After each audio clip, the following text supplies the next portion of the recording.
Hello, and welcome to Help I Need an Adult. We're here at Fogwater Studios with my co-host Megan, Mixmaster Chef, and we have a special guest for you today by the name of Michael Allen. He's been in bands such as Sick Dick and The Goodies. He is an awesome drummer, and we're actually working in a project with him, me and Mixmaster Chef, and we're super excited about it, and we're super excited to have him as a guest today.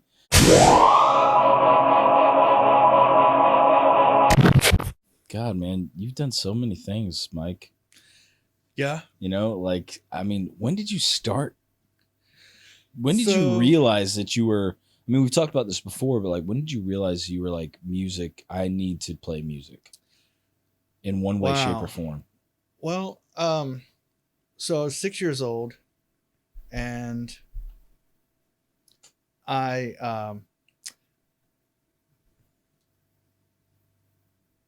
think it was my first record was given to me by my cousin. It was Kiss Alive. Great album. Amazing. Dude. Still to this day, it's one of my favorites. But I was 6 years old, I think, and I wore that record out. I listened to it every day. Vinyl, or was it CD? Vinyl. Yeah. And still have it. No shit. Oh, yeah. Yeah. So I would pull out my mother's Tupperware collection and all, from the, and just lay it all out on the kitchen floor. All right. Pots and pans. And just go to town with, I have headphones on, just listen to this record. And you were like an in-house street musician. Yeah, it was ridiculous. So I mean, I was ruining mom's Tupperware and pots and pans. But and that's mom, like Tupperware is like that's a thing, right, Megan? I mean, you're a mom, so Tupperware, that's pretty important. It's pretty important. It can be. But I would lay them out, and use my imagination as looking at the pictures. And I would look and say, okay, that's a tom, that's a snare drum, that's a cymbal.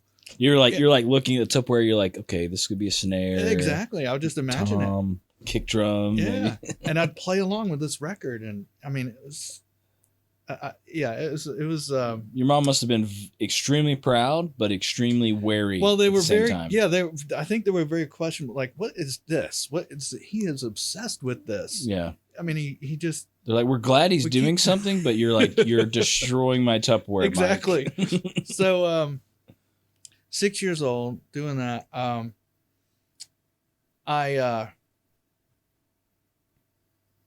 think the next record I got was given to me by my uncle. Right. It was my mother's brother, and it was Kiss's Destroyer record. And again, I was just wearing that thing out. Hooked. And yeah, it was better. It was better than the Kiss Alive.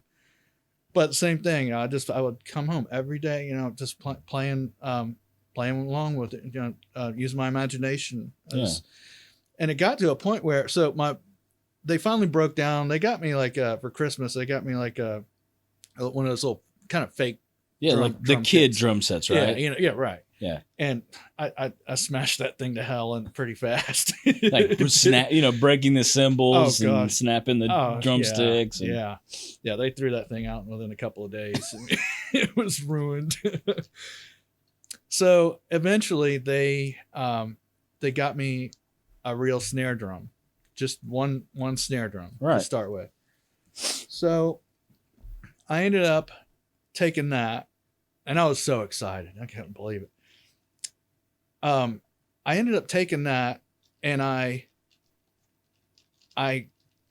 found these buckets in my dad's garage, and I found that if you turn them upside down and beat on them, they sound like drums. They sound like toms, man. So, so I had these buckets set up, and I would tilt them so you get more volume out of the bottom of it. I put these bricks underneath, and tape them down so they wouldn't, move. And I made a drum set, and to me, homemade drum set. Yeah, man. So that was kind of, that was getting things going. I ended up, so I had these neighbors, these two brothers, lived right next door. I would go through the woods to their house, and one of them was a musician, but he wanted to do he wanted to be a DJ. So he had invested in like this big PA system and all this stuff. He liked all that EQs and racks. And I mean, he had tons of equipment, all that stuff. Yeah. But they had these 2 drum sets that their parents got him for Christmas one year. Uh-huh. And they were one was a gold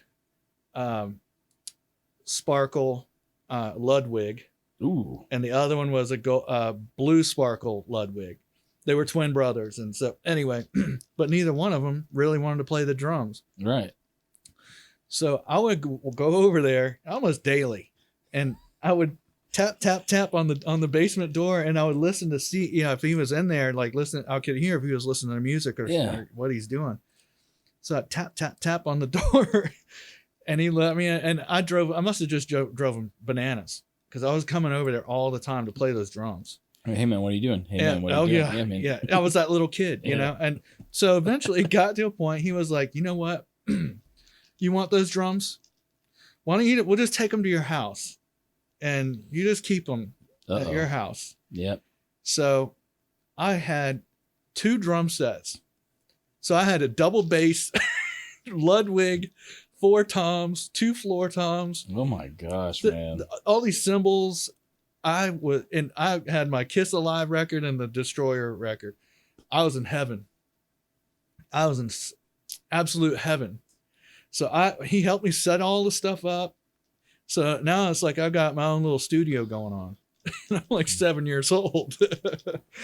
And it's pretty impressive to have 2 drum sets as a 7-year-old. Oh yeah. I think it was ridiculous. Yeah. So my parents, of course, would come home and hear me banging and going to town on these drums. They're like, where the hell how'd you get 2 drum sets? Did you rob a music store? Yeah, they were freaking out. So they went to the neighbors and they were like, did you really give him your drums? He didn't steal these from you, did he? and I remember, he was like, he really seems to have a gift for it. Yeah. And he was like 5 years older than me. And he told, I'll never forget it. I still remember it. He goes, because I was a nervous wreck, I was like, God, they're gonna take them back. They're gonna make me give them back. Oh God, please don't take my drums. He was like, no, he's got a talent for this. He can play these things. If he'd lay off the acid rock, he could actually have he might be able to do something with this. Yeah. And who knows, one day maybe he, but if he would just put the Kiss records down, he could have a chance. What kind of music were they listening to? So he was a huge Elvis fan. Ah. Yeah. And so was my dad. My dad was huge Elvis fan. Yeah, man. So they that's pretty sure. So they let me keep them. Right. Now, again, I didn't really I had 1 pair of drumsticks. I bet you were super happy about that, by the way. Yeah. So once the drumsticks, I'm sure you broke them quickly. Once I broke them pretty fast. Yeah. Yeah. Within a couple of days. Right. They were broken. And I first broke the tips off, and also I just was like, I'll just flip them over, play with the back end. And then of course, I just smashed everything. So then I had no drumsticks, and I didn't know I didn't know they had more drumsticks somewhere. Like, I just thought, these are it, that's man. it. I'm done. So I grabbed some, I had like these metal pipes, like we're about the size of drumsticks. And I used these metal pipes for drumsticks. Oh man. So needless to say, the drum heads didn't last very long. I was about to say, I bet they did not. Your drums did not like that. And the cymbals didn't last very long. So one by one, as the drum heads would break, I would flip them over and then play on the bottoms. Right. So one by one, each thing that you were slowly destroying this drum set. Slowly destroying it. And one at a time, my parents would come through the room and check it, look at anything that was broken, and they'd chunk it to the trash can. They'd put it on the curb.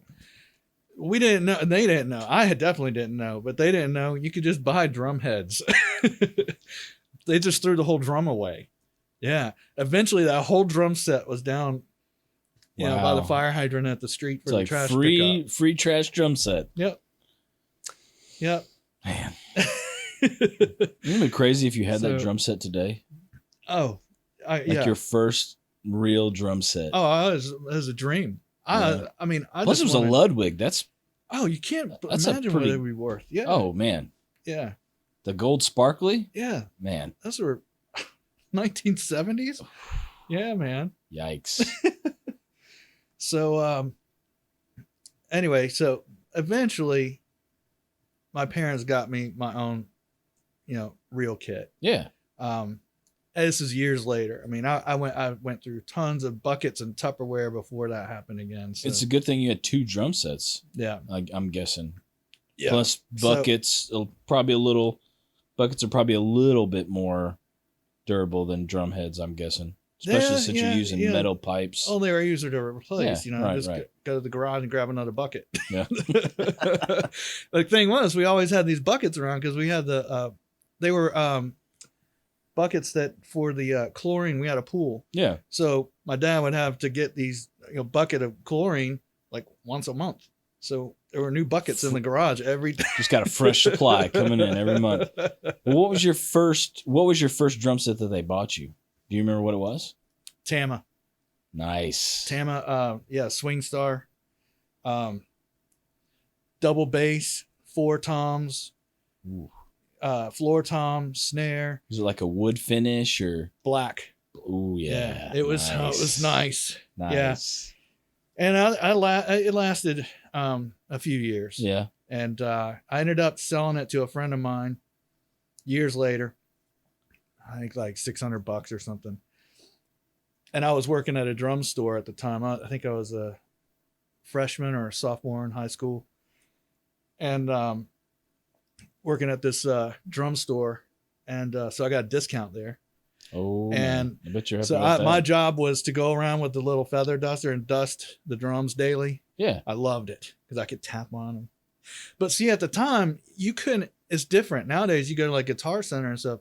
You can go in and play their drums. Right. You couldn't do that back then. You Right. had to be showing them you were serious about buying that before you even touched it. Yeah, they're like, whoa. So, but Yeah. We need to see that check. tap on it. Just tap on it, just dream. Yeah. So I had this one. It was my favorite. It was a Yamaha, this white kit. It was beautiful. And so I sold my Tama to a friend, and I was able to go get this Yamaha Nice. kit. Oh, man, I still have it. Your dream set. It's still in the basement. Really? Yeah. And it's the kit I used with the goodies for all of our, most of our touring years. Was that, and Sick Dick too. Yeah. That white kit. Yeah. I'm surprised that kit lasted. I've you still through got it. both those Yeah. bands, man. I know. You know? Yeah, it's a beautiful kit. You still have it today. Oh yeah, yeah. I could never part with it. When did you think you bought it? Like, what year do you think you bought that? 1990. I'll never forget it. Wow. Yeah, it was my birthday. Dude. So I took some of my birthday money and money I sold the Tama kit with, and went and bought it. That's And I had to buy it insane, with man. that. They had to take all the hardware. Like I said, can't afford it. You got to get it down to this price. That's Yeah. all I've got. You're like, So they're yeah, like- nope, Exactly. step down. Like, we don't have any steps No below kick this drum one. pedal. Come no- on, man. Yeah. Yeah, No cymbal stands. Yeah. No hardware. But I had all that stuff anyway. So, but yeah, I was like, this is all the money I've got. So got to get that price down. Right. So they Well, did it. That's awesome. What was your first band experience like? Like, what first, So in 6th grade, it's pretty early. yeah, actually it was 5th grade. I had a friend move in down the street. And we just hit it off. We were just best friends and still friends to this day. But I was like, I showed him all my Kiss records and my drum setup. Hey, look at this. The Tupperware and the buckets and and how I can play this. And Right. yeah. And he loved it. Yeah. And I was like, let's get you a guitar. And he had really cool parents, and they bought him a guitar. And he started taking lessons, and so I started putting a band together when I was in 5th grade. And so in 6th grade, I recruited a bass player. Nice. That was Greg Thumb. Yeah. And recruited another guitarist. It was Holiday Childress. Yeah. From the Goodies. Right. And Did you meet so all these guys at school? So we had a band going. Yeah. And then in 9th grade, we all went to high school, and that's where we met Robin Fink. And he was great. He studied a lot of the tablature, and like he could do all the scales, and he was really into like the Yngwie Malmsteen and all that stuff. Oh, yeah. And I wasn't so much. Again, I was into Kiss, Ace Frehley. I wasn't into the speed, scales and all that. I wanted like bending notes and, more whammy bars. The whammy bar was your friend. Yeah, yes. Yeah, that kind of stuff. Real heavy, and a lot of mood and also and dynamic. Right. And so he didn't know any of that, how to do any of that stuff. Now Holiday did, and Holiday was great at that stuff. Now he couldn't do all the scales and everything. Yeah. Rob could. So we just as a band all just helped each other, and I mean we were together every weekend, all the years, through all the school. And as soon as we were in our senior year, we started playing clubs downtown, which was unheard of. I mean, that was ridiculous. Nobody was doing that. That People young. were scared to go downtown at that age. Especially, you're that young and doing it. Yeah. So we were already doing that. And so right out of high school, we went and got our own apartment and everything. Everybody moved in together, which was a disaster. You can imagine. These 18, 19-year-old kids. But we booked a show in like Birmingham, Alabama for a weekend, like at this theater. We were doing big shows. We were doing stuff. So it was pretty cool to be, doing that kind of stuff at that age. Was this just right was this with Sick Dick, or was this earlier? This is right before. This is before Sick Dick. So what was that band's name? That picture up there. We were called Bad Fun. Bad Fun. Yeah. Nice. So Bad Fun became Bat Your Lashes. How old do you think you guys were in that picture? Right there. Yeah. 18. Wow. Man, oh man, Yeah. Just starting out, man. We just look like kids. I know, man. So yeah, we that was Bad Fun, and then we went from Bad Fun to more of a glam kind of a band. Glam rock, huh? Kinda, yeah, called Bat Your Lashes, and that morphed into Sick Dick. Right. We ended up getting a warehouse space downtown. And like a jam space, huge warehouse. It was originally a slaughterhouse. Holy back moly. in the day. I Yeah, it was over by the the Atlanta Waterworks. Yeah. And industrial area. And we so that's Sick Dick right there. That's a picture of that. But yeah, we took a darker turn musically. We threw away the glam stuff, got rid of that. Our music and everything just was changing drastically. It's like evolving. Yes. Yeah. So yeah, that's kind of where that went. It was a visual show too. I mean, we had, of course, the fog machines, the lights and all this stuff, but yeah, you gotta have a fog machine. But we'd have like these white screens that would drop down on either side of my drum kit, and they had these we had these girls that would come up and these lights that would flash up on the screens, and these girls would be dancing behind the screens right on certain songs that we would do. It was just really cool. It was like a shadow. Silhouettes. Silhouettes. Yeah.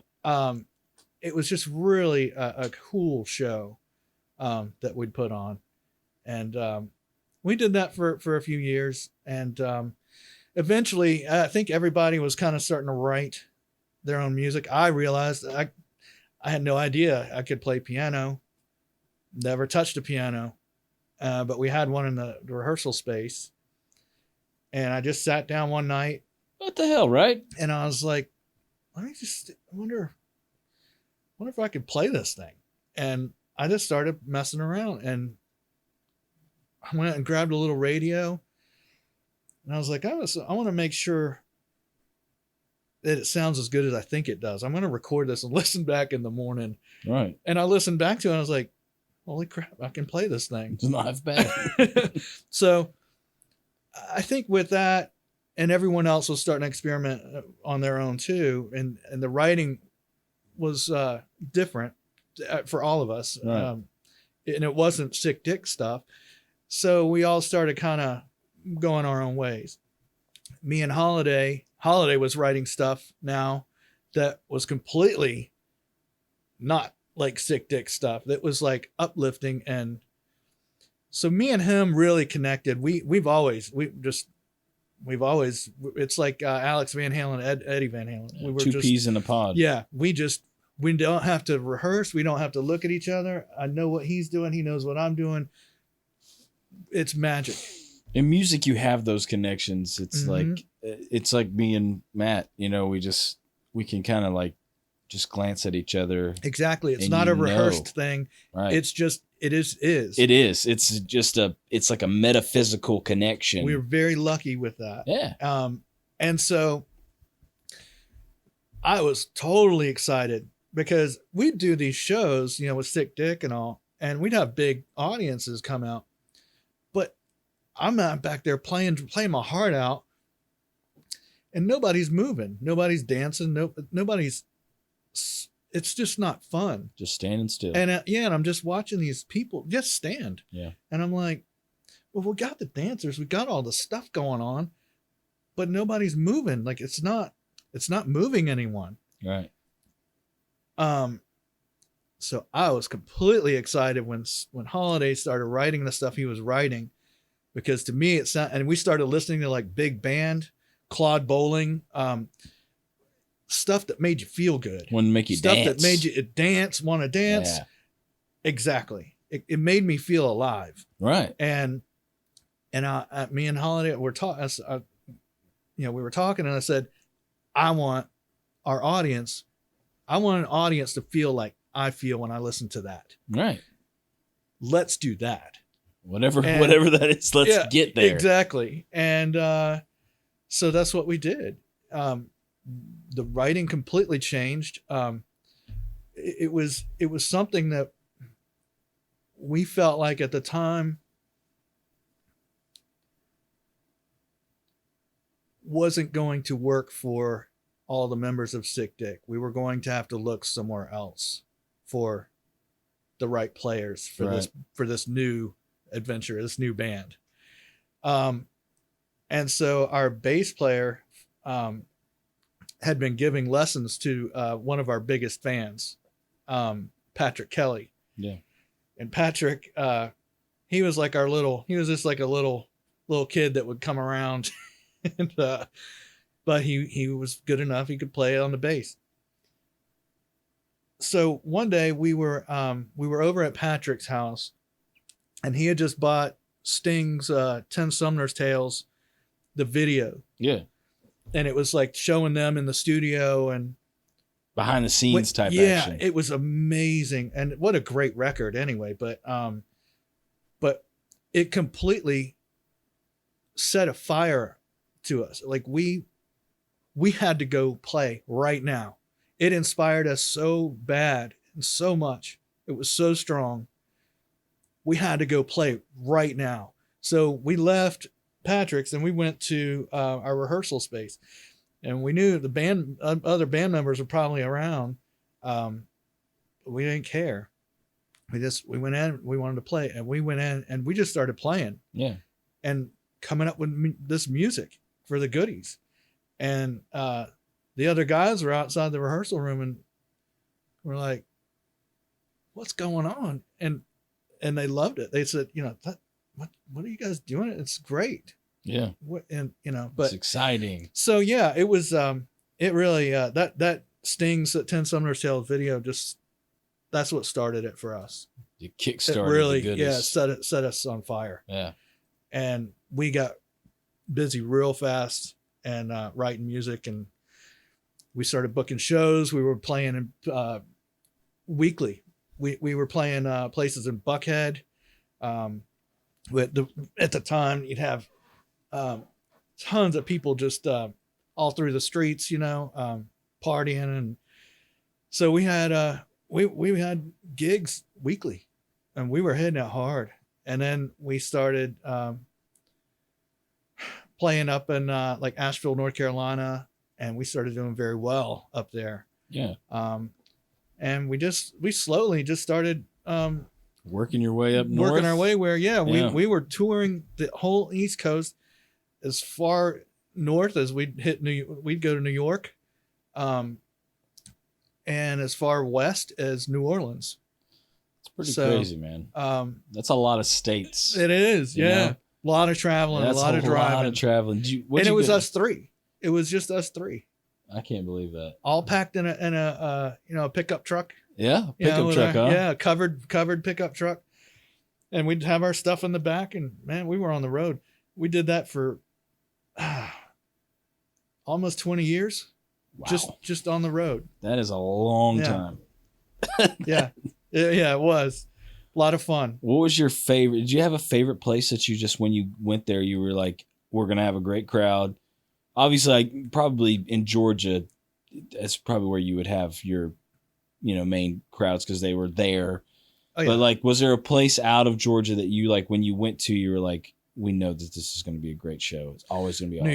New York. Our first time to New York, we the music scene up there is just, we were so, I want to say we were scared, intimidated. Yeah. Because it's New York. It's freaking New York. Yeah, it's New York. How artsy can you be? How is this going to work? Yeah, you got to be edgy. You got to be. Are they going to get what we do? Are they going to? There was too many questions, and we got there and got to the club, and we pulled in, and I started pulling. We started pulling our gear in, and they were like, "What do you bring? You don't need to bring any gear in. The drums are on the stage," and we were a 3-piece band, so I'm very percussive with the group. A lot of percussion and drums going on. It's a lot of stuff you have to fill. I fill a lot. Yeah. I'm very colorful. Yeah. So there's things that we have to have, and they had this little drum set on the stage. I was like, that ain't gonna do it, And they said, well, just bring in what you need, but that's gonna be your main kit. You play on that. You don't need to bring in your stuff. Yeah. They were not real nice to us. Oh no. And they I mean, yeah, it's New York, so. Oh God, yeah. Can be a little crude. So maybe. Immediately, yeah, they were like, oh, and we were like, where do we get food or drinks? Do we get anything? I mean, they were like, no, you don't get anything. What? Food and drinks? No. Yeah, you're like playing here. That's your that's your payment. Yeah. So yeah, so they were not treating us well. It wasn't going well. Finally, we were able to get up on stage. We did a song, and that's the other thing. We were supposed to have like a 40-minute set or something. And they were like, no, you're gonna have a 20-minute set. That's it. Wow. So we get up there, we play first song. Audience is kind of broken up, little claps here and there. Play another song, and we're looking at the set list, going, man, we need to do something here. You need a humdinger. We pulled out Mr. Francisco. We finished that song. We went into and the audience went wild. It was awesome. Awesome. And all of a sudden the sound man, I'm looking in the back, and he's got his little flashlight. The flashlight's like so he can tell us you're done, or so this is your last song. Yeah. Well, he's back there hooting and hollering now, and he's just like, keep going. Yeah. So we thought that was our last tune. And he was like, keep going. So we ended up doing like over an hour set that night. No shit. They completely were losing their minds. Yeah. It was such a success. Would you say that's kind of like the point where you're like, hey man, maybe we knew we had something. Like we got something special here. Yeah. We knew it. We won New York. Well, no, we can't say we won New York, but But it was like the crowd. But that was a big deal. Like, no, they ended up giving us food and drinks. They comped everything. It was awesome. We were respected. See, that's when you know you've done good, because the guy, he's like, we're not giving you crap. Exactly. And then at the end, they're like, what would you like to drink and eat? You're like, and your choice. It was awesome. Yeah. Yeah. Do you remember what the place was? I don't. No? Patrick it was a while probably ago. would. Probably a while Patrick ago. remembered everything. He knows. He remembers everything. I mean, his memory is amazing. Yeah. Fans. I mean, he remembers. I'm terrible with names, and like, I don't remember. But Patrick, he remembers all the clubs. He knows all the people to deal with at each club. Like, Patrick remembered everybody. It's hard to, man. Yeah. You know, you play, especially when you play just so many places, time after time after time after time. Yeah. Yeah. And all the different people, and it's like you have those people who stand out and you can kind of remember them, you know, people at every show or whatever, but it's like, you know, just faces after night after night after night. I guess that's how it's supposed to be. You're just supposed to just be playing for as many people as possible, trying to get your music out there. Yeah, that's it. Yeah. Yeah. So we would we play, of course, you know, a lot of college towns and stuff. It was a lot of fun, a lot of work. It sounds like a lot of fun, man. And I think, you know, as I started getting into my, you know, reaching around 30, I was tired. I was getting tired. And dude, touring is not easy. Man, no. You know, and I think we were all tired, but I was the only one that stood up and said, you know what? I need a break. Yeah. And our manager wasn't going to have it. He was like, we've already booked all of these dates. You're not taking a break. No, sir. And I said, I'm going to have to step aside. I'm going to have to step down. Yeah. Because I'm tired. I can't do this. How many nights a week you guys think you were playing? So what we would do, when you were, you know, when you guys were like, we were hitting it. Yeah, man. Yeah, we would. Okay, so we would leave out on a Wednesday or Tuesday sometimes. Yeah. And we'd meet halfway somewhere and maybe drop off my car, and because at the time we lived in different states. Steve, Holiday and Patrick had moved up to Asheville, North Carolina. I stayed in Atlanta. Yeah. So we would try to find a halfway point somewhere and just drop my car and, you know, park it in a grocery parking lot or something. All right. And we would that we would leave out on a Tuesday or a Wednesday. We'd be gone. We'd play on Thursday, Friday, Saturday, come home Sunday or maybe Monday, and we would then you do laundry and rest up, and you're hitting it again on that Tuesday or Wednesday. So you get like a day off, day and a half off. Yeah. And you're out there again. It was awesome, but it was hard, man. And it, like I said, it's fun in your 20s. Yeah. But once you start reaching 30s, it's hard. I tell you what, I'm 34 right now, and trying to think about doing what we did, which wasn't near the scale of what you guys did. Yeah. Trying to do that like a few years from like earlier. No, there's no way I could have done that. That's rough. I know, man. Dude. Yeah. People don't understand. You're lugging in all that crap in. Yeah. Lugging and it out. I was lucky. I really, those guys were really good to me. With that, after a show, it's late. It's always going to be a late at night. You're done. You're done by 2. You unload everything, get everything broken down, load it back on the truck. Now it's 3, 4 in the morning. And after a show that like what the shows we did, like what we would do, and the way I played the drums and all that, I was freaking tired, man. Yeah, dude, you like literally put your entire. I put everything out there, man. Yeah. And well, that's how you know it's a good. You're a good band. You like. I'm laying it all out. And, we'd have drinks and stuff. So, at the end of the night, by 3 or 4 in the morning, man, I am wiped. So I was really lucky that those guys, they did all the driving. I rarely had to drive to the next That's town. pretty nice. Because that's what we would do. We would leave that club Yeah. and we wouldn't get a hotel room. Like we drive to the next town. Then maybe we get a room. But That's we just rough, drove, dude. man. Yeah, we just drove and That is drove. rough. But they drove. Yeah, right. I rode.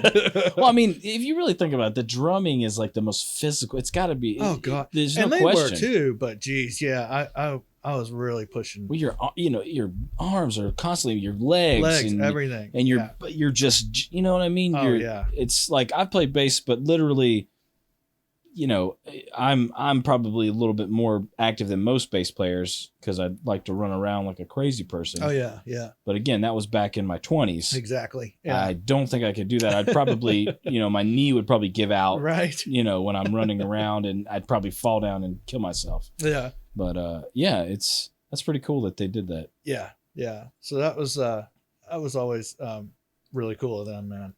But yeah, so I think it was around 1998. That's when I pulled out.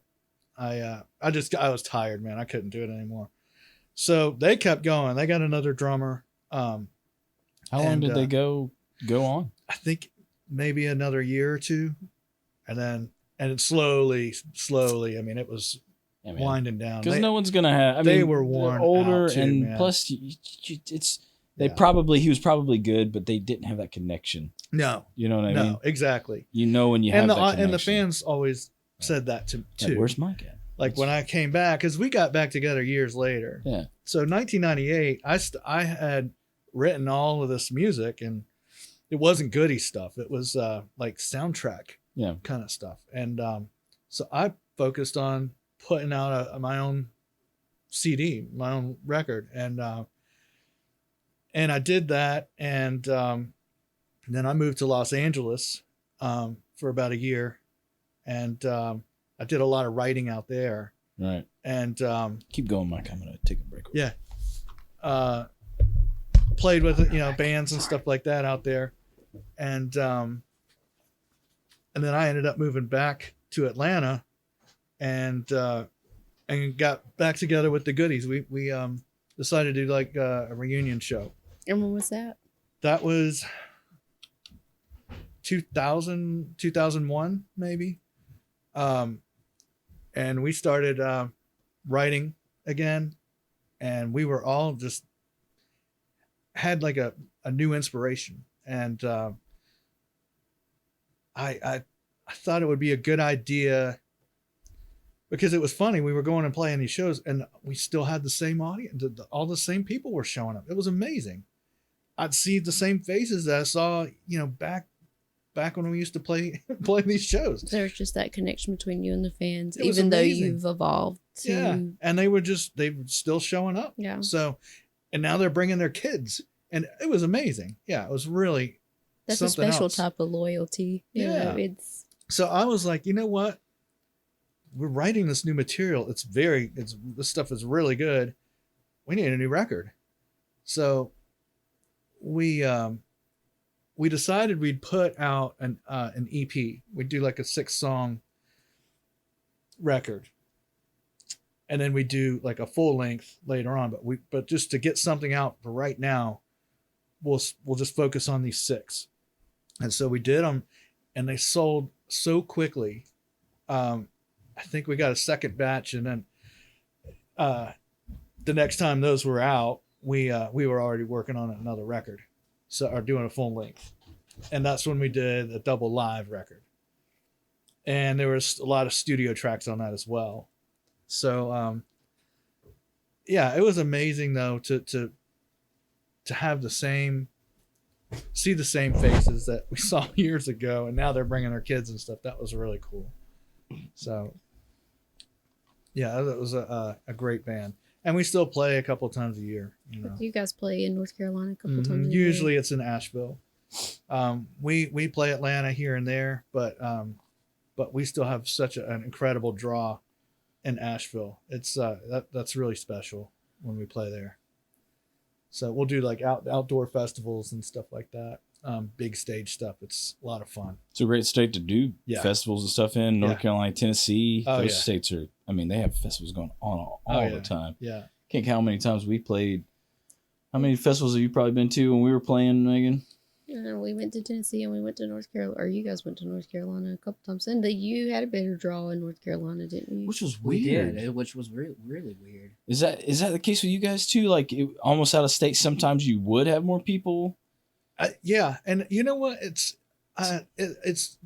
the same thing for as far as I know, from what I've heard, for Seven Dust. They're from Atlanta, but they don't have a draw like they play stadiums and stuff when they're not in Georgia. But when they come to Georgia, they're playing The Masquerade. the Masquerade Or the and Tabernacle and stuff. Like when they're out, they're playing like huge Arenas and stuff. yeah, exactly. Yeah. Well, I guess when they're here in Atlanta, they have their Atlanta family. They Basically, do. it's their same, like you said, the same faces, the same Right, people that come right. out. I mean, how many shows have you been to see Seven Dust? 6 or 7. And Yeah. you know all the Quite- songs. Quite a few. And Yeah. the Tabernacle, Right there. I haven't been to the new Masquerade, but the Tabernacle has always been a really great place Oh, to yeah, go yeah. see a show and Because it's got the it's experience. awesome. second level. And it feels more intimate. So maybe it's an Exactly. intimacy thing. So yeah, well, I like that too. We've always liked that too. Just the smaller clubs and stuff. When the clubs we play are pretty big, but that's how we feel. It's a more intimate. The audience are right in front of you. Yeah. Yeah. We like that. It's different when the audience is like. I remember when we played in a football, the stadium or whatever. It was weird because like you don't have anybody in front of you. Mm-hmm. It's like everybody was way far Yeah. over, and you feel like kind of disconnected a I little was gonna bit. say Exactly. it's a different energy. It is like From- there's more people, but like you said, it's like You're not as connected. you can't like look in someone's eye and be like, like Exactly. looking at someone, they're like, oh my God, he's looking, Yeah, Exactly. I used to love that, man. We Yeah. had a show one time we did in Greenville, South Carolina. Our manager had booked this show. It was in a field, outdoors Those are stage, fun. and a lot of fun. Love those. And we were opening for what's the name of what's the name of that band? Jackal. We No, opened for Jackal. really, The Goodies opened for Jackal. that's like impressive. Jackal's like AC/DC, like the Goodies. They're like the Georgia version of AC/DC. Exactly. They are. So that was talk about scared. Yeah, we were very scared. We were like, Did to you our do the manager, chainsaw? we were like, what the hell? What were you thinking? Did you do the booking this. chainsaw thing? Oh yeah, dude. Oh, yeah. Those dudes. Now they're crazy, but their audience, they're crazy. Remember we opened for His son. Yeah, Nigel Dupree. Okay. Yeah, we opened for Yeah. Jesse's son that one time. So we go on. That's got to be intimidating. Oh man. God, the audience was not taken to us very good. They weren't liking You're it just too much. oh God. And yeah. dude, they were throwing Really? like water bottles and cans and stuff up on the stage. And someone told us later that means they like you. We're like, oh. You're like, wow. Don't like us so much Yeah, you're next like, time. I could have thought. Yeah. But so what? Okay, so we have this song called that we usually would end the show with. It's a tribal tune. It's like a drum solo, but with music. Yeah. It's called The Edge. So, I mean, the crowd was completely just out of control, rowdy. And but anyway, so we get going into this last song, and the sun's starting to set, and the crowd changed all of a sudden, and these huge flags come up out of the crowd, and they're waving these rebel flags, and there's a pit breaking out, and like, I mean, it was electric, dude. It was insane. Like, to win over that crowd, it was Probably not easy. amazing. All right. When we left the stage, Jackal congratulated us. I mean, that it was really cool, man. They I don't know how it was awesome how that happened. I don't know. They didn't like the tunes, but they loved that drum solo thing. It reached something it- deep inside them, their Yeah. ancestors or Oh, something. I don't know. Brought out that. yeah. It's Oh, yeah. They're tribal people. The deep recessed DNA. Yeah. Wow. Yeah. It touched them. But we were scared to death before that. Yeah, but that makes you feel. You're like we won them over. Won these people over. Yeah. That's not How did that a happen? crowd of that is there to see Jackal is not. They're not the most. Oh, they're not going to get what we're doing. What's the word I'm looking for, Megan? Like calmest of people. No. They're They're- a special type of people. They're special and they're Yeah. very rambunctious. Oh, absolutely. And it was a massive, as far as you could see, a field of people. It was the biggest audience we've ever played in front of. It was awesome. That's another thing I was going to ask you. Like, what's the biggest audience? How many people do you That think was it. were? That- A couple that was thousand it. people, huh? Oh yeah, it was awesome. As far as you can see, people. Yeah. What was it like when? Because you took a break, right? And then when you got back, like we've been talking about, what was that feeling like when you were like, all right, we're gonna do this. We're gonna do this. We're gonna do this, right? Yeah, yeah. And everybody's like, yeah, we're gonna do this. Like, how did you feel coming back into it? Nervous, Nervous? very nervous. I was. Had you played we all between? Like, did you play or did you kind of lay off a little bit with the drums or? Well, I was doing a lot. I was in Los Angeles at the time, right before that, and I had been writing more soundtrack kind of music. But I got back in like 2000, 2001, and we did our reunion. We just did a show just to do like a one-time thing. Yeah. And See if we still got it, right? Exactly. Yeah. Just for fun. And Yeah. who cares if anyone shows up? Yeah. Let's just do it. And it was sold out. It was amazing. But you're right. Yeah. Before Yeah. we were backstage before the show, we were freaking out. Like, You're like, how many people showed up? it's sold out. Wait, what? What? The door guy comes in and tells us, yeah, you guys, you go on whenever you want. It's sold out. They're like, they're here to see you guys. So we went and we killed that. We just killed it. And that's when we knew. We said, this ain't a one-time thing. Yeah, We're gonna we be still doing got it, this. boys. We're gonna We be still doing this got for a it. while. Yeah. So yeah, it was like I was saying before. It's amazing. Over the years, I see the same faces again and again and again, all out in the audience. A bunch of familiar faces, but now they're True. bringing their kids and stuff. Yeah. That's what's cool. and the kid. Yeah, we're meeting the kids now. Like we've had kids Yeah, come up you to have us and kids? say, I remember my parents brought me to see you guys, and I was just a little thing, but I remember you guys. I remember your show. And now the kid's like 20 years old, it's amazing, dude. I think that's probably the coolest thing ever. It was funny. It's funny you say that because me and Matt were actually looking at your Facebook. Uh-huh. And it was something to do with the goodies.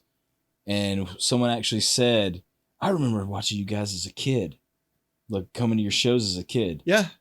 And you said that, and I was like, Yeah. there you go, right there. It's special, man. It's really, it's amazing. I got to ask you, how was it living in Los Angeles? Obviously, you didn't stay there very long. I'm guessing probably because Very competitive. Yeah. A lot of competition out there. And active. It's that's like for very everything. crazy. Yeah. There's a lot of, People. yeah, a lot of confident people Yeah. that shouldn't be like Like that aren't false that good. confidence. Yeah. But they do have the, they think they are. Right. And it seems sometimes that matters more than actually having the talent. Like It does. it It's gets how in the you gig. market yourself, yeah. Your Exactly. confidence. And I think that with the movie industry moving more to Atlanta, you're going to see a lot more of that here too. Is it the fake it till you make it kind of mentality? No, I think these people have just been filled over and over again by other people. You're Yeah. great. You're gonna Yeah, be their a star parents one probably day. telling them how great they are. There is a psychological aspect to that when Right. you tell your kids that I'm like, even Matt, I know he watches those Gary V videos. Like, basically, that's what he says his parents did to him. It's like, you're awesome. Yeah. Fill you, Yeah. fill you full of. just fill him full of it, Yeah. So there's a lot of that out there. I mean, a lot of kids entitled. Mm. They're all entitled, and they're worth every penny. They're that good, and they're not. How long did you stay out there? You said So 1 I or was 2 there years? for about a year. Yeah. I came back 2001. You mean back to Georgia, right? Mm-hmm. And that's when we did the reunion thing. It was around Christmas. Everybody's coming home for the holidays and stuff. So we said, you guys want to play one show? And we're like, yeah, let's do it. Why the hell not? Yeah. Yeah. I think the club actually called Holiday and asked if we would want to do like a one-time thing. That's for when Christmas. you know you're pretty. And we were like, I was like, I'll be in town. Yeah. Why not? Let's do it. And it sold out. So we were like, we're going to keep doing this for a while. That's awesome, man. Yeah. I can't wait. Do you know when you're going to, is it just kind of like a spur of the moment thing? Yeah. It's like, just, hey, you guys want to do a show in like a month or two, Yeah. maybe? And exactly. yeah. Yeah. And there's no rehearsal. Again, we're very blessed with that, man. We're It's that connection, dude. we don't rehearse. Right. We don't rehearse. There's nothing to rehearse for. We don't need it. We know the songs. Everybody knows their parts, and Right. we're very lucky with that we don't have to. It was all the bands we played with through all the years always would ask us, when do you guys don't even live in the same state? When do you rehearse? How do you guys? And we always laugh and we say, we don't rehearse. We don't. Nobody ever believe like. They're like, I call It's bullshit. Like, how can you do? How do you play a new song? We're like, we rehearsed at sound check. And they're like, that's before the show. Like right before you're about to play a Yeah. show. Yeah. And then we just play it. Yeah. And we're very blessed with that we can do that. People don't understand that. Like, I think music is one of the few, when you meet people, in a band and you really, really get to not even really know those people, but you just get intertwined with them. Mm-hmm. And you just, it's like cues. You just see and hear and feel. Yeah. Like, I know exactly what's about to happen next. Yep. And boom. Yep. And you're just, You're on the same. You're It's on the like level, riding man. a wave. Yeah. Where you're on the same wavelength. it's insane how you just know. Yeah. You're playing a new song you've played once or twice, and you just know. Yeah. It's special. If you find that playing with somebody, stick with it. I mean, Yeah. it's very special. I've played with a lot of different people, and I don't think I've ever had that connection with anyone like I did with those guys. It's hard to find. Yeah. You really have got to be connected, Yeah. and it's like you said, it's rare, Absolutely. and it's so weird how you do find those people. Mm-hmm. Like you're just happened upon them in school. Yeah. Well, that was the thing is that, that me and Holiday had a immediate connection. I mean, he I'll never forget it. I mean, we had like homeroom class together or homeroom, whatever together. And he would just make me laugh and it cracked me up so bad. I mean, I just got in trouble daily with the teachers. I mean, he always just had the, just made me laugh, and he does it on stage. Still does it. When we play together, I'm just constantly smiling through the whole show and just laughing my ass off the stuff that he does.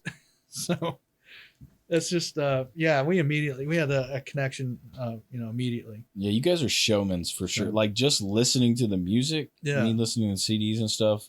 Never see you guys live, but I can tell that you guys have like an aura when you're on stage. Absolutely. You know what I mean? Oh yeah. There's bands that are just, people will listen to them and they're like, their music's good, but they just, usually it's like you have great music, but not a great stage performance. Right. Or you have a great stage performance, your music Suffers a little bit. suffers a Yeah. little bit. Mm-hmm. And it's rare when you can get those two to just Oh yeah.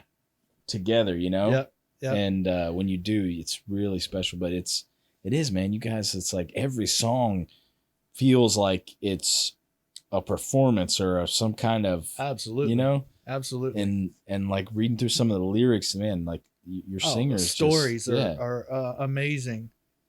It's cool how he can bring those stories into song, Oh yeah. and like you're it's like you're almost listening to a movie. Yeah. you know? Yeah, exactly.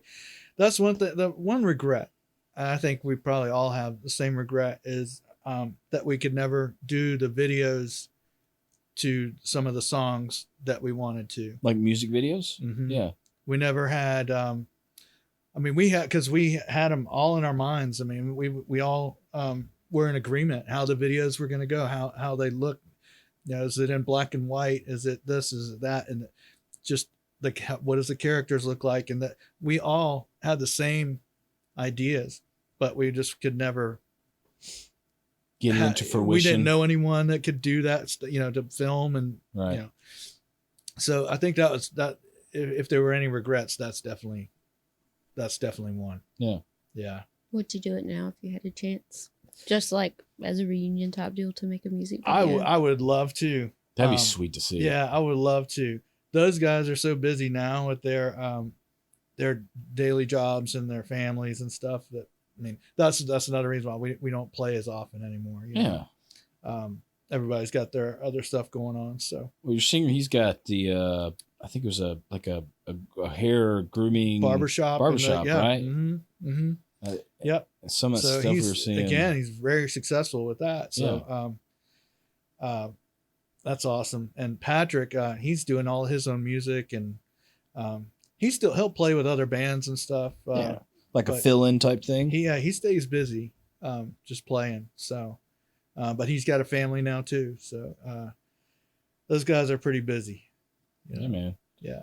Well, hopefully, you know, the thing that we're working on, I'm hoping that that's gonna keep us pretty busy. It's about to get going. It's gonna get crazy. I can't wait for it, man. Like we were talking about earlier, you know, I feel like I haven't felt this way in a while since I played with our band. You know, it's just I want to play, you know, after we broke up and stuff, and it was like I just felt like music was kind of a second thought. Mm-hmm. And it was just like in the background, like, yeah, I love playing, but you know, I got other stuff going on. I'm trying to start a family, trying to get a good job, and you know, adulting, I guess you could say. Yeah. And, you get obligations and things you got to meet. You know? And they take priority, and music just kind of gets thrown to the side. And 5 years pass. 5 years are gone, and it's like I haven't even picked up my instrument or played anything. You know, that's exactly right. So, and then Matt introduced me to you, and yeah, I mean, it just, I don't know what happened, man. Well, it's on now. It's going to get busy. Yeah, I can't wait, man. So, lots of things in motion. I mean, some of your, we haven't even, you know, talked about it, but like, you've made the soundtrack for Netherworld for, God, how long have you been doing that, man? I started, so they were, like, how'd you get in? How did that happen? You know, did you like bump into the guy in a cafe? I have a high school friend. Okay. Okay. And he's an artist. Yeah. He did special effects, like makeup and stuff like that. And he was doing right out of high school. He was doing things in film. Yeah. You know, they were B films and stuff, but he was doing work. He was doing it. Yeah. And he met this guy, Billy. And Billy he's one of the owners of the Netherworld.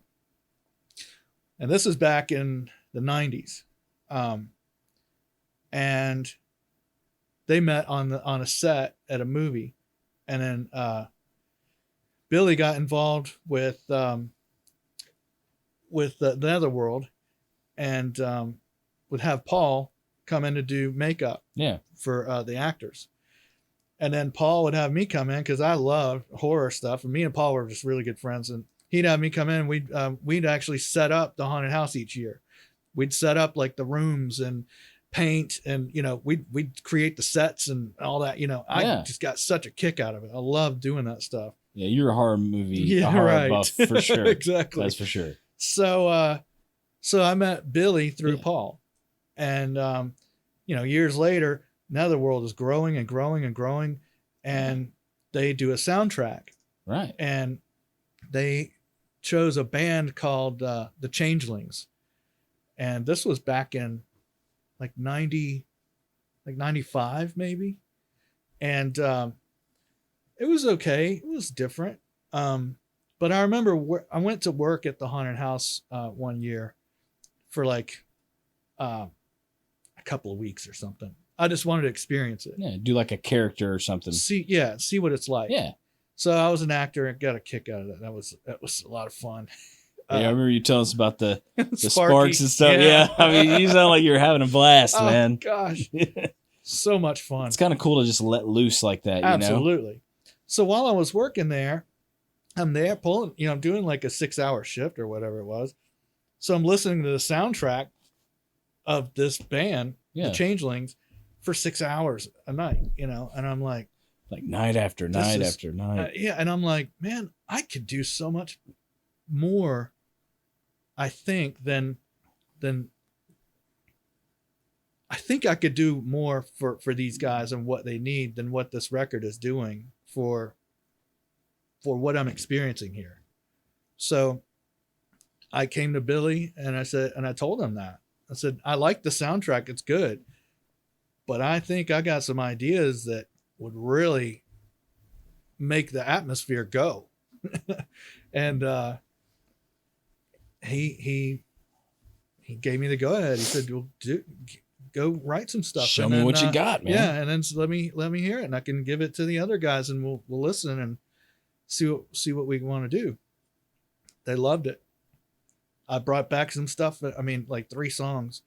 Then they loved it. It's like the perfect storm. It was, And they said, then they had that year. I can't remember what year it was, but they were doing a clown theme and part of the haunted house, and they wanted some kind of a circusy kind of music, and I wrote this piece and recorded it and everything within like an hour. And I got it to Billy. Good Lord, and he man. was like, "This is perfect. I don't know how you did this." And it's like you're in my mind, man. And then so that's when they said, "All right, we're going to do a new soundtrack," and they said, "We're going to send you the storyboards, and we want you to write music." And to them. That's how it started. Each one. And as I'd read through these storyboards, I would start hearing the music, and I'm visualizing what's going on. And anyway, I would write it, record it, send it off to Billy, and he'd say, "This is perfect," or "Can you change this, extend that, blah, whatever." And I'd do that and then send it back. And we ended up doing the first soundtrack. They loved it. It's awesome, man. I mean, so ever since then, so that was in probably 93, 94. And you've been doing it ever since. I've been doing it ever since.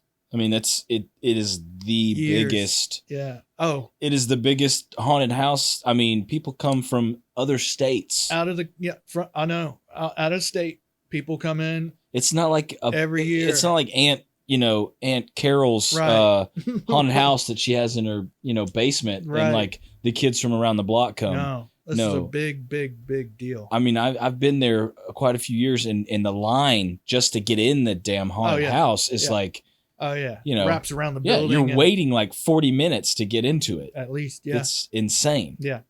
And it's really cool to, it's cool to, they've done really well. Yeah, man. So, so it kind of brings me to what I'm working on now, right? Which is what we're all going to put together, and basically, it's like we're bringing it to the next level. I've been waiting, biding my time for this,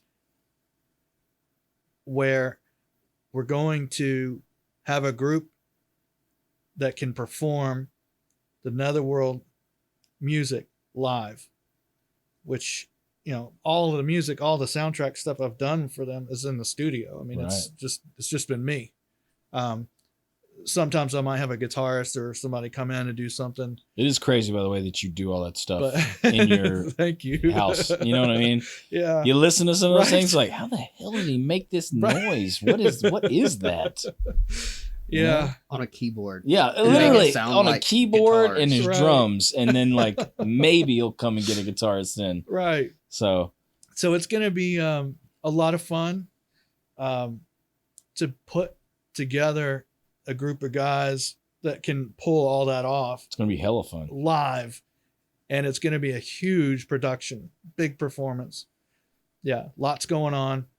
It's going to be some big shows. Right. So- Visual and audio just Yeah. combining, and Yeah, it's like something, because that's what people want nowadays, is like they want to be satisfied with all their senses, you know, and just like they want something video. I guess it's nowadays people's attention span. You want an experience. Right. They want the whole shabazz, right, you know, right. you know, and they just want to be enveloped in whatever they're there for. I want to just dive right into it, you know. Yeah. Well, and that's, I'm hoping that this will come together, and we'll be doing some performances, I'd say within the next 6 months. That's the goal. I'd love to. So by the time we get into springtime, we're going to be doing some, hopefully we'll be doing some shows. I can't wait, man. Yeah. So And we got a lot to do to get there, right. but that's the goal. Speaking of performances, Hmm. I think the last thing I got to ask you is, I mean, the thing with D. Snider. Snider. I mean, dude, yeah. How cool was that? very cool. Yeah. Pretty sure that not many people, probably 5% Yeah. of people, that they just called you up and were like, "Hey, man." Yeah. So Robin was playing with 9 Inch Nails, and Twiggy was with he played bass for Marilyn Manson. And so they were touring together on the Downward Spiral tour. Yeah, you just say that like it's not a big deal. Right. You're like, "Oh, I know a guy who plays in Nine Inch Right. Nails," and So that was Robin from my high school days and all. So and we're still friends, still keep in touch. So so while they were on tour, he always had this idea. He wanted to do a show with Dee Snider, Twisted Sister. And I guess Twiggy felt the same way. So they decided to call Dee yeah. and see if he would do it That's- while they were in New York doing the Nails and Manson shows. And I think this was in 93, 94. So they were touring together, and they kind of would meet every show, and they're like, kind of, "Hey, man, Mhm. I like this. You like They were this?" they were like really good friends, and they were hanging out a lot. Yeah. Just partying together and whatnot. Right. But so Dee agreed to do it while they were in New York, and Robin called and asked me if I wanted to come play drums. Yeah. I said sure. So he flew me up, and we went. We did a sound check. Actually, well, we went to the hotel, and I think we did. I think there was a 9 Inch Nails show that night. Right. And then that was like a Friday night or something. And we played the Rock Ridge Saloon the next night, which was like a Saturday. And we just went, we did a sound check with Dee Snider, and met him and everything. And super cool guy, one of the nicest guys. And then he took us to his favorite pizza place. We went out and had Italian food, and You had with Dee pizza Snider. with Dee Snider. Yeah. It was so cool. Yeah. I mean, yeah, that's awesome. It was so cool. Yeah. We didn't have cell phones at the time or anything, so I couldn't get any, pictures or, I wish I could had something that I could have recorded that with, just so I could live it again, Right. So I mean, that picture's was living really proof, special. man. Like yeah. you were there, man. Yeah. You were in the thicket Yeah. of. So the show was sold out. Yeah. It wasn't advertised. That's what I was about to say. No promotion. No, oh no. Literally none. No. It was a surprise, and it was sold out. That's insane. And it was during the winter. It was freaking snowing. New York City, cold, and people were wrapped around the building trying to get in. And it was sold out. And they stayed out there trying to get in. I didn't care. Yeah. And we rocked it. Man. I ruined. They had a drum set up there. And did it bring you back to your old days when you were banging with the Met? You were just like, oh yeah, I'm gonna destroy. I was a madman. I did. I destroyed that drum set. I destroyed it. I was standing up playing. I mean, with everything I had. Yeah. D. Snider, man. I mean, dude, if you're gonna go all out, on and like maybe even like sprain an ankle or yeah, pull a muscle, like that's the show to do. So here's what happened. So we're like 3 maybe 4 songs in, and we're coming up on this tune that's I think it was Under the Blade. Yeah. And I had a double pedal. I was really counting on using this double pedal and for the kick drum. And the song right before, I blew through the freaking I broke the bass drum pedal. I smashed through it.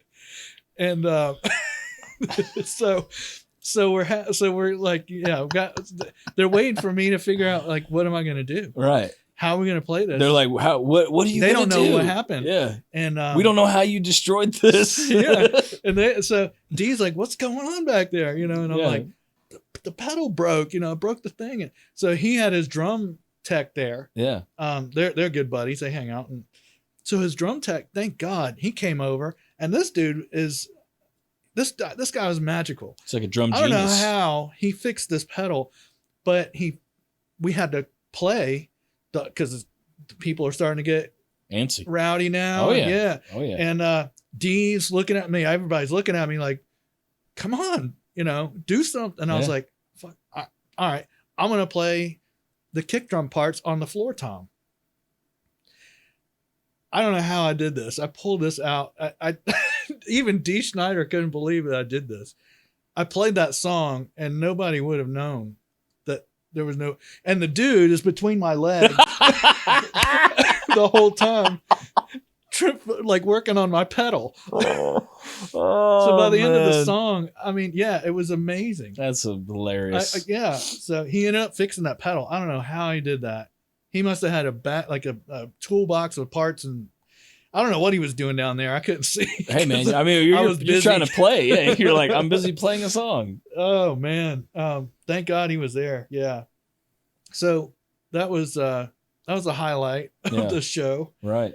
But it was cool. Trent Reznor was right there off the side. He was watching us. That was really cool. D. Snider and Trent Reznor just like being in, and the other Nine Inch Nails guys, like everybody's hanging out. It was really, it's amazing, man. People from MTV, like they're all over there. Magazine people, like it's like you could almost touch them. They're all there, and just like it was really cool. People kept coming up to me after the show, and they're like. They're like, so what famous band are you in, Mike? Mike? They thought they knew me, and I'm like, no, you don't know who I am. Yeah. I'm Mike from Atlanta.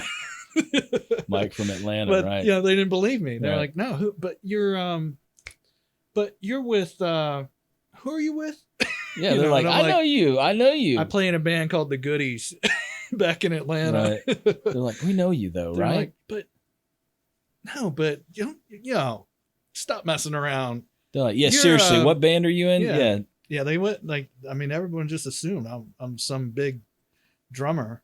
Well, I mean, what Matt? What you say? D. Snider introduced you as like this is Mike. Well, it's Mike. Everybody knows Mike.